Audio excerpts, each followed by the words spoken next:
do they design and program a robot to clean skyscraper windows hundreds of meters in the air? How do they make a lightweight vest capable of stopping a speeding bullet? But first, how do they build a bridge to withstand the most powerful earthquakes in the world? Unlike the old steel bridge, this huge new concrete structure is being built using radically different principles, as Chief Designer Brian Maroney explains.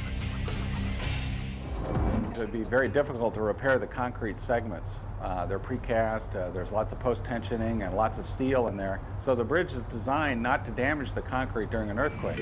If genealogy can't make the connection, there may be something that can. DNA.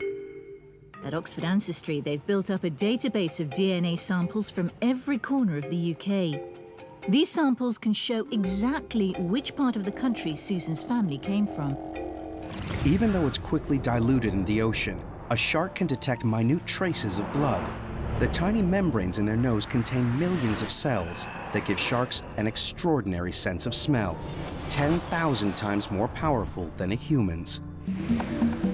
First, Clay changes into the Extravehicular Mobility Unit, or EMU. As good as you can get. This suit is carefully tailored to the demands of Clay's mission and is looked after by the EMU training lab. The simulation is close to the weightlessness of space, but drag produced by the water makes working in the pool physically harder. Copper. We need unimaginably vast quantities of this precious metal to wire up the modern world. But copper begins life as desert rock. So how on earth do they turn thousands of tons of rock into copper wire? How do they do it?